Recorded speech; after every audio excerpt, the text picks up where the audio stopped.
ಮೂವರ್ನು ಮಾತನಾಡಿಸ್ತಾ ಇರ್ಬೇಕಾದ್ರೆ ಒಂದು ಸ್ವಯಂ ಘೋಷಿತ ಬ್ರೇಕ್ ಅನ್ನು ಅವರೇ ಅನೌನ್ಸ್ ಮಾಡ್ಕೊಂಡು ಸ್ವಯಂ ಘೋಷಿತವಾಗಿತ್ತು ಅದು. ನಾನು ಹೇಳಿದ ಬ್ರೇಕ್ ಅಲ್ಲ ಅದು, ಸಾಂದರ್ಭಿಕವಾಗಿ ಅವ್ರು ಬೇಕಿತ್ತು ಅಂತಾನು ಕೂಡ ಕಾಣಿಸ್ತಿದೆ ನನಗೆ. ಅದೇನೋ ಮಾತಾಡ್ಕೊಂಡಿದ್ದಾರೆ, ನನಗೂ ತಿಳ್ಕೊಳೋ ಕುತೂಹಲ. ಸೊ ಈಗ ನಾನೇನ್ ಮಾಡ್ತೀನಿ ಅಂದ್ರೆ ಅವ್ರಿಗೆ ಬಿಟ್ಬಿಡ್ತೀನಿ, ಅದೇನ್ ಹೇಳ್ಬೇಕು ಹೇಳ್ಬಿಡಿ, ಮಧ್ಯದಲ್ಲಿ ಏನೋ ಮಾತಾಡ್ಕೊಂಡ್ರಿ, ಏನೋ ಸ್ವಲ್ಪ ರಿವೀಲ್ ಮಾಡ್ಬಿಡೋಣ, ಸ್ವಲ್ಪ ಇಟ್ಕೊಳ್ಳೋಣ, ಇಲ್ಲ ಜನಗಳು ಬಿಟ್ಬಿಡೋಣ, ಏನೋ ಒಂದು ಹೇಳ್ಬಿಡಿ ಒಟ್ಟಲ್ಲಿ. ಇಲ್ಲಪ್ಪ ಸುಮ್ಮನೆ ಅದನ್ನ ನಾವು ಸುಮ್ಮನೆ ಅದೇ ನೀವೆಲ್ಲ ಹೀಗೆ ಸುಮ್ಮನೆ ಏನಿಲ್ಲ, ನನ್ಗೇನ್ ಗೊತ್ತಿಲ್ಲ, ಹಿಂಗೆ ನೀವು ಶುರು ಮಾಡೋದೇ ಹೆಂಗೆ ಎಲ್ಲ ಗೊತ್ತಿರುತ್ತೆ ನಿಮ್ಗೆ. ಒಂದ್ ಕಡೆ ನೋಡಂಗಿಲ್ಲ, ಹೇಳೇ ಬಿಡ್ತಿದ್ದೆ ಎಲ್ಲ ಆತರ ಇದ್ದಿದ್ರೆ.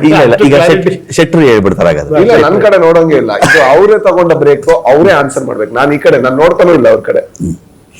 ನಾನಿಲ್ಲ ಪಿಕಪ್ ಡಿಸ್ಕಷನ್ ಅದು ಹೇಳ್ಬಿಡ್ತೀನಿ, ಹೇಳ್ಬೋದಲ್ವಾ?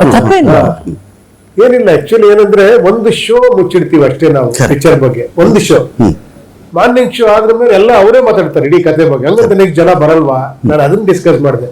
Why can't we talk about subject only? ಏನಕ್ಕೆ ಅವಾಯ್ಡ್ ಯಾಕೆ ಮಾಡ್ಬೇಕು? ಹೇಳ್ಬೋದು, ಇದು ಈ ತರ ಲೈನ್, ಅದು ಕೈಂಡ್ ಆಫ್ ಟ್ರೈಲರೇ ಅಲ್ವಾ? ಅದೇ ಕೈಂಡ್ ಆಫ್ ಟ್ರೈಲರ್. ಬಟ್ ಇದನ್ನ ಅಷ್ಟು ಈಸಿನೂ ಅದು ಮೇನ್ ಥಿಂಗ್. ಆಮೇಲೆ ಆಗಿದ್ದು ಇದನ್ನ ಎಕ್ಸ್ಪ್ಲೈನ್ ಮಾಡೋದು ಅಷ್ಟು ಈಸಿ ಅಲ್ಲ. ಇದು flavour of the subject will go. ಅದೇ ಮೇನ್ ಸಬ್ಜೆಕ್ಟ್. ಇದನ್ನ ಒಂದ್ ಎಳೆ ಹೇಳಿದ್ರೆ ಅದನ್ನ ಹೇಳಕ್ಕೂ ಆಗಲ್ಲ. ಇದನ್ನ ಅದೇ ಪ್ರಾಬ್ಲಮ್ ಅಲ್ಲ, ಇದು ಕೂದಲೆಳೆ ಅಂತರದಲ್ಲಿ ಪಾರಾಗುವಂತದ್ದು ಕೂದಲೆಳೆ ಬಗ್ಗೆ ನಾನು ಉಗುರೆಳೆ ಅಂದ್ರೆ ಪರವಾಗಿಲ್ಲ. ಸರಿ ಆಯ್ತು, ಮಾತು ಪೂರ್ತಿ ವಾಪಸ್ ತಗೋತಾ ಇದೀನಿ, ಹೇಳಿ. ಸೊ ನಮ್ಮ ವಾದ ಏನಿತ್ತಂದ್ರೆ, ಏನಾಗುತ್ತೆ ಅಂದ್ರೆ, ನಾವು ಫಸ್ಟಿಗೆ ಜನಗಳಿಗೆ ಏನು ಬಿಟ್ಕೊಡದೆ ಸ್ಕೇಲ್ ಬಿಟ್ಕೊಟ್ಟಿದೀವಿ. ಈಗ ಕೆಲವಾರು ಸರ್ಪ್ರೈಸ್ ಗಳು ಅವ್ರು ನೋಡಿದಾಗ ಆ ಸರ್ಪ್ರೈಸ್ ಅವ್ರಿಗೆ ಹೇಗ್ ಅನ್ಸ್ತು ಅಂತ ನಮ್ಗೆ ಗೊತ್ತಿಲ್ಲ. ಬಟ್ ನಾವೀಗ ಆ ಸರ್ಪ್ರೈಸ್ ಹೇಳಿದ್ರೆ ಅದನ್ನ ಹುಡುಕ್ತಾ ಕೊಡ್ತಾರೆ. ಜನಗಳ ಆ ಸರ್ಪ್ರೈಸ್ ಹೇಳಿದ್ರೆ ಆಗ ಅವ್ರ ಫ್ರೆಂಡ್ ಹೇಳಿರೋದು ಈ ಪ್ಲೇಸ್ ಅಲ್ಲಿ ಊಟ ಚೆನ್ನಾಗಿದೆ ಅಂತ, ರೆಸ್ಟೋರೆಂಟ್ ಅವರು ನಮ್ಮ ಫುಡ್ ಚೆನ್ನಾಗಿದೆ, ಇಲ್ಲಿ ಚೆನ್ನಾಗಿದೆ ಅಂತ ಹೇಳಿದಾಗ ಅವ್ನು ಹುಡುಕ್ತಾ ಕೊಡ್ತಾನೆ. ಫ್ರೆಂಡ್ ಹೇಳಿದಾಗ ತಿನ್ಬೇಕಾದ್ರೆ ಒಂದ್ ಸ್ವಲ್ಪ ಜಾಸ್ತಿ ಎಂಜಾಯ್ ಮಾಡ್ತಾನೆ ಅನ್ನೋದು ನನ್ನ. ನಾವು ಒಳ್ಳೆ ರೆಸ್ಟೋರೆಂಟ್ ಆಗಿದ್ಯಂತೆ ಬರ್ತಿದ್ಯಂತೆ ಅಂತ ನಾನು ಹೇಳಕ್ ಒಳ್ಳೆ ರೆಸ್ಟೋರೆಂಟ್ ಅವರೇ ಮಾಡ್ತಾರೆ. ಅದನ್ನ ಹೇಳೋದಕ್ಕೆ ನಾವು ಅರ್ಧ ಗಂಟೆ ಅದನ್ನ ಅವಾಯ್ಡ್ ಮಾಡಿ ಏನ್ ಹೇಳಿ, ನನಗೂ ಫಸ್ಟ್ ಎಕ್ಸ್ಪೀರಿಯನ್ಸ್ ಇದು.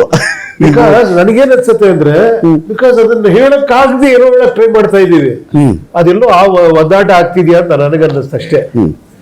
ಶೂಟಿಂಗ್ ಎಕ್ಸ್ಪೀರಿಯನ್ಸ್ ಶಿವಣ್ಣ, ಸಾಂಗ್ಸ್ ಎಲ್ಲ ಹೇಗೆ, ಯಾವ ತರ ಬಂದಿದೆ? ಅದೇನು ಆಫ್ರೋ ಟಪ್ಪಂಗ್ ಅನ್ನೋದು ಐಸಿಂಗ್ ಅಂದಿ ಕೇಕ್ ಅಂತಾರೆ, ಬಟ್ ಮೂವಿ ಇಲ್ಲ ಅಂತಾರೆ ಅದನ್ನ. ಬಟ್ ಅದೇ ತುಂಬಾ ಸೌಂಡ್ ಮಾಡ್ತು ಶಿವಣ್ಣ ಆಫ್ರೋ ಟಪ್ಪಂಗ್. ಯಾಕಂದ್ರೆ ಅದು ಅದ್ರಲ್ಲೇ ಇದಿದೆ, ನಿಮ್ಗೆ ಒಂದು ಸ್ಟೋರಿ ಇದೆ. ಇವ್ರ ತಲೆ ಮೇಲೆ ಪುಕ್ಕ ಎಲ್ಲ ಒಂದಷ್ಟು ಇಟ್ಟು ಏನೇನು ಒಂದು ಸ್ಟೋರಿ ಇದೆ ಅದ್ರಲ್ಲೇನೆ. ಓಕೆ, ಕ್ಲಬ್ ಅದೇ ಅದು ಡಾನ್ಸ್ ಮಾಡ್ತಾರೆ ಇವ್ರು ಅನ್ನೋದಕ್ಕೋಸ್ಕರ ಮಾಡಿಲ್ಲ. ಎಂಟರ್ಟೈನ್ಮೆಂಟ್ ಜೊತೆಲಿ ಒಂದು ಲವ್ಲಿ ಒಂದು ಏನಂತೀವಿ, ಒಂದು ಎಳೆ ಇದೆ. ಅದು ಆಳವಾಗಿ ನೋಡ್ಬಿಟ್ರೆ ನಿಮ್ಗೆ ಸ್ಟೋರಿ ಅಲ್ಲೇನೆ ಗೊತ್ತಾಗುತ್ತೆ. ಆ ಸಾಂಗ್ ಅಲ್ಲೇನೆ ಫಸ್ಟ್ ರಾಜ್ ಶೆಟ್ಟಿ ಓಡೋದು, these things are minute things, ಅಲ್ಲೇನೆ ನೀವು ಡಿಕೋಡ್ ಮಾಡ್ತಾ ಇದ್ವಿ. ವೈ ಟ್ರೈಲರ್ ಆದ್ಮೇಲೆ ಯಾಕೆ ಡಿಕೋಡ್ ಇಷ್ಟು ಮಾಡ್ತಾರೆ? ಟ್ರೈಲರ್ ಇಂಟ್ರೆಸ್ಟಿಂಗ್ ಆಗಿದ್ದಕ್ಕೆ ಡಿಕೋಡ್ ಮಾಡ್ತಾರೆ. ಇಲ್ಲಾಂದ್ರೆ it's okay, let's see on 25th. But they go on why this one. ಒಂದು ಡೈಲಾಗ್ ಬಂತು, ಉಪೇಂದ್ರ ಒಂದು ಡೈಲಾಗ್ ಹೇಳ್ತಾರೆ, ನೋ ಪಾರ್ಕಿಂಗ್ ಹಿಂಗೆಲ್ಲ ಮಾಡಿದ್ರೆ ಇದೇ ಗತಿ ಅವ್ರಿಗೆ. It's message, it's lesson to the, it's moral. ಎಲ್ಲಾರ್ಗು ಇದು ಅನ್ವಯಿಸುತ್ತೆ ಇದು, ಹೌದಲ್ವಾ? ನಮ್ ಪಾಡು ನಾವು ಕರೆಕ್ಟಾಗಿ ಮಾಡ್ಕೊಂಡಿದ್ವಿ, ಯಾಕೆ ಹಿಂಗಾಗುತ್ತೆ? ಯಾರೋ ಬಂದು ಯಾರೋ ಒಂದ್ ಕಡೆ ಒಳ್ಳೇದಾದ್ರೆ ಒಂದ್ ಕಡೆ ಕೆಟ್ಟದಾಗ್ಲೇಬೇಕಲ್ವಾ? ಅದೇ ಜೀವನ. ಎರಡು ಎಲ್ಲ ಒಳ್ಳೇದಾಗ್ಬಿಟ್ರೆ ಆಮೇಲೆ ಇವ್ರಿಗೇನ್ ಜಾಬ್ ಆಯ್ತು, ಅವ್ರಿಗೇನ್ ಜಾಬ್ ಆಯ್ತು, ಎಲ್ರಿಗೂ ಬೇಕಲ್ವಾ ಉದ್ಯೋಗ? ಸೊ ಆ ರೀತಿ ಪಾತ್ರದಲ್ಲಿ small morals and small messages ಇದೆಯಲ್ಲ, ಬಹಳ ಅದ್ಭುತ. ಓಪನಿಂಗ್ ಡೈಲಾಗ್ಲಿ ಇದ್ರ ಬಗ್ಗೆ ಹೇಳ್ತಾ ಇರುತ್ತೆ, ಜನನ ಮರಣ ಸೆಂಟ್ರಲಿ ಡ್ಯಾಶ್. ಒಂದು ಫ್ರಸ್ಟ್ರೇಟೆಡ್ ಡೈಲಾಗ್ ಇವ್ರು ಹೇಳ್ತಾರೆ, ಯಾರು ವೈ ದಟ್ ಫ್ರಸ್ಟ್ರೇಷನ್. ಸೊ ಅಲ್ಲಿ ಉಪ್ಪು ಹುಳಿ ಖಾರ ಎಲ್ಲ ಇದೆ. That is very intelligently shed. ಅದಕ್ಕೋಸ್ಕರ ನಾವೇನ್ ಹೇಳೋದು, ನೀವು ಸ್ವಲ್ಪ ವೈಟ್ ಮಾಡಿ ಬನ್ನಿ ಅಂತ. ಎಲ್ಲ ಶಿಕ್ಷೆನೂ ಕೋರ್ಟೆ ಕೊಡಕ್ಕಾಗಲ್ಲ ಅಂತನಾ? ಅಂದ್ರೆ ಎಲ್ಲಾ ಶಿಕ್ಷೆನೂ ಕೋರ್ಟೆ ಕೊಡಕ್ಕಾಗಲ್ಲ ತಪ್ಪುಗಳಿಗೆ. ಎಲ್ಲ ಶಿಕ್ಷೆಯನ್ನು ಕೋರ್ಟೆ ಕೊಡಕ್ಕಾಗಲ್ಲ, ಅದು ಕೋರ್ಟ್ ಬಿಟ್ಟು ಇನ್ನೇನೋ ಇದೆ ಅಂತ ಜಗತ್ತಲ್ಲಿ. ಸ್ಟೇಷನ್ ಕೋರ್ಟ್ ಬಿಟ್ಬಿಟ್ಟು ಇಲ್ಲ, ಆ ವಿಷಯ ಯಾಕೆ ಇವಾಗ ಕೋರ್ಟ್ ಗಿಡದಲ್ಲ. ಅಲ್ಲ, ಈ ಕಥೆಯಲ್ಲಿ ನೋ ಪಾರ್ಕಿಂಗ್ ಅಲ್ಲಿ ನಿಲ್ಸಿದ್ದ ಆ ಒಂದು ಲೋಕದಲ್ಲಿ ಹಂಗ್ ನಡೀತದೆ ಆ ತರ. ಬಟ್ ಅದು ಇದಕ್ಕೂ ಅನ್ವಯಿಸುತ್ತೆ ಅಷ್ಟೇ. ಕಾನೂನು ಕೈಗೆ ತಗೊಬೇಕು ಅಂತ ಹೇಳಿಲ್ಲ. ಹಂಗಲ್ಲ, ಅನ್ವಯಿಸುತ್ತೆ. ಅವರು ನ್ಯೂಸ್ ಅಲ್ಲಿ ಕುತ್ಕೊಂಡು ಮಾತಾಡೋರು ಸ್ವಲ್ಪ ಕೇಳಿದ್ ನೋಡಿ, ಎಲ್ಲ ಶಿಕ್ಷೆಗಿದೆ ರಶಿ ಇದು ಅಂತ. ಇಲ್ಲ ಉಪಿ, ಆಕ್ಷನ್ಸ್ ಯಾಕಾಗುತ್ತೆ? ಅಲ್ಲಲ್ಲ ಅದೇ ಯಾಕೆ ಅದು ಸಿಸ್ಟಮ್ ನೋಡಿರ್ತಾರೆ, ಸಿಸ್ಟಮ್ ಇದೆ, ಎಲ್ಲ ಇದೆ. ವೈ ಬಿಕಾಸ್ ಆಫ್ ಈ ಮಿಸ್ಟೇಕ್ ಇಂದ ಆಗತ್ತೆ ಅದು ನೋಟ್ ಕೂಡ ಶಿಕ್ಷೆ ಅಲ್ಲ. ಎಲ್ಲಕ್ಕೂ ಸಿಂಬಾಲಿಕ್ ಆಗಿದೆ ಅಷ್ಟೇ. ಓಕೆ. ಅದನ್ನ ಆಳವಾಗಿ ಅರ್ಥ ಮಾಡ್ಕೋಬೇಕು. ಹಿಂಗ್ ಹೇಳ್ಬಿಟ್ಟು ಹಿಂಗ್ ಮಾಡ್ಬೋದು, ಇಲ್ಲ. ಥಿಂಕ್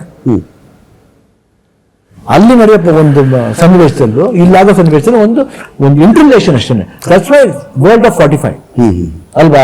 ಅದೇ ಅದೇ ಅದೇ. ಓಕೆ. ಇನ್ನೊಂದ್ ಕಡೆ ಅರ್ಜುನ್ ಜನ್ಯ ಅವ್ರ ಜೊತೆ ವರ್ಕ್ ಮಾಡಿದ್ರು, ಸ್ಟೋರಿ ಕೇಳಿದ್ದೆಲ್ಲ ಒಂದು ಭಾಗ ಆಯ್ತು. ಇಲ್ಲೇ ಶಿವಣ್ಣ ಅವ್ರು ಸ್ಟಾರ್ಟಿಂಗ್ ಅಲ್ಲಿ ಒಂದು ಮಾತು ಹೇಳ್ತಾ ಇದ್ರು, ಕೆಲವರು ಕತೆ ಹೇಳ್ತಾರೆ, ನೀವು ಅದನ್ನ ರಿಯಲ್ ಆಗಿ ಅದ್ರ ಶೂಟ್ ಮಾಡಿ ತೆರೆ ಮೇಲೆ ತರುವಷ್ಟೆಲ್ಲ ಅದೇನೇನೋ ಆಗ್ಬಿಡುತ್ತೆ ಅಂತ ಹೇಳಿ, ಬಟ್ ಅಕ್ಯುರೇಟ್ ಆಗಿ ಅರ್ಜುನ್ ಜನ್ಯ ಮಾಡಿದ್ದಾರೆ ಅಂತ ನಾನು ಕೇಳ್ಪಟ್ಟೆ. ಆ ಎಕ್ಸ್ಪೀರಿಯನ್ಸ್ ಹೇಗಿತ್ತು ನಿಮ್ಗೆ? ಇಲ್ಲ ಅದೇ ಅವ್ರು Accuracy. ಆಲ್ರೆಡಿ ಮಾಡ್ಬಿಟ್ಟಿದ್ರಲ್ಲ, ಅದೇ ಅವ್ರಿಗೆ ಅದು ಫಸ್ಟ್ ಟೈಮ್ ಆಕ್ಚುಲಿ. ನಾನು ಇದುವರೆಗೂ ನಾನು ಆತರ ನೋಡಿರ್ಲಿಲ್ಲ, ಕೇಳಿರ್ಲಿಲ್ಲ. ಇಡೀ ಸಿನಿಮಾನೇ ಮಾಡಿ, RR ಮಾಡಿ, ಡಬ್ಬಿಂಗ್ ಮಾಡಿ, ಇಡೀ ಪಿಕ್ಚರ್ ನೋಡಿ, ಪ್ರೊಜೆಕ್ಷನ್ ಆಗಿ ನೋಡಿ, ಕರೆಕ್ಷನ್ಸ್ ಮಾಡಿ. ಸೊ ಆತರ ಅವ್ರು ಶಾರ್ಟ್ ಟು ಶಾರ್ಟ್ ಇಲ್ಲ, 5 ಶಾರ್ಟ್ ಅಂದ್ರೆ 5 ಶಾರ್ಟ್ಗೆ ರೆಡಿ ಮಾಡ್ಕೊಳ್ಳೋರು 5 ಶಾರ್ಟ್ ಹಂಗೆ ತೆಗಿಯೋರು ಆತರ. ಸೊ ಅಷ್ಟು ಪರ್ಫೆಕ್ಟ್ ಆಗಿ ಇದು ಮಾಡಿದ್ರು ಆಕ್ಚುಲಿ. ಚಿಟ್ರೆ, ನಗಿಸುವಂತದ್ದು ಏನಾದ್ರು ಇದೆಯಾ ನೀವು ಇದರಲ್ಲಿ? ಗಾಂಭೀರ್ಯವ ಯಾವ ತರ, ಹೇಗೆ? ಎರಡೂ ಇದೆ.